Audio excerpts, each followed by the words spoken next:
سلام رفقا، خوش اومدین به این ویدیو. امروز میخوام 10 فکت جالب از جوجوتسو کایزن بهتون بگم که شاید نمیدونستید و کمتر بهشون اهمیت داده شده و این ویدیو اسپویل از مانگا نداره و با خیال راحت میتونید ببینید. قبل از شروع ویدیو لایک و ساب یادتون نره.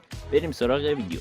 از اوپنینگ این انیمه شروع میکنم. توی اوپنینگ فصل 1 جوجوتسو کایزن ما اول اپیزود میبینیم یوجی انگار از یه خوابی بلند میشه و آخر اپیزود میخوابه و این یه چرخه است در واقع که هر قسمت این ادامه پیدا میکنه. میدونستید که کاراکتر مورد علاقه گگه یا همون مانگاکای اثر نانامیه؟ من اول فکر میکردم سوکونوه. مگومی به شیکیگامی هاش بیشتر اهمیت میده تا انسان ها. والا منم اگه اون شیکیگامی ها رو داشتم جونم میدادم به خاطر اونا. توی قسمت 13 فصل 1 وقتی یوجی و نانامی دارن با ماهیتو میجنگن، توی صحنه‌اش میبینیم ماهیتو ظاهر خودش رو شبیه به یه بچه میکنه. این در واقع ظاهر اصلی ماهیتوه، چون اگه یادتون باشه همین چند قسمت قبلش نانامی گفته بود که این ماهیتو تازه به دنیا اومده. آقا تو جوجوتسو کایزن زیرو میبینیم که گوجو چشماشو با یه بانداژ سفید بسته ولی تو جوجوتسو کایزن با یه پارچه سیاه.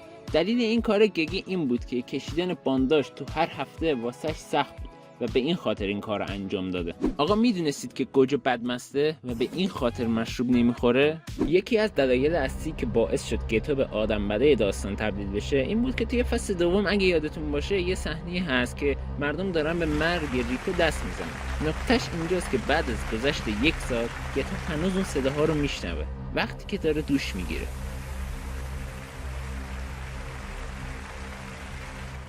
حتی تو این صحنه که داره با یوکی صحبت میکنه اون صداها رو میشنوه.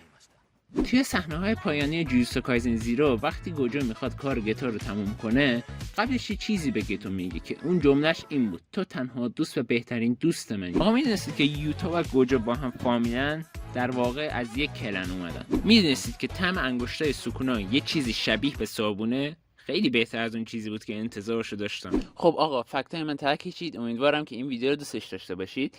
اسم من امینه. تا ویدیو بعدی خدا نگهدار. Now I remember you and me,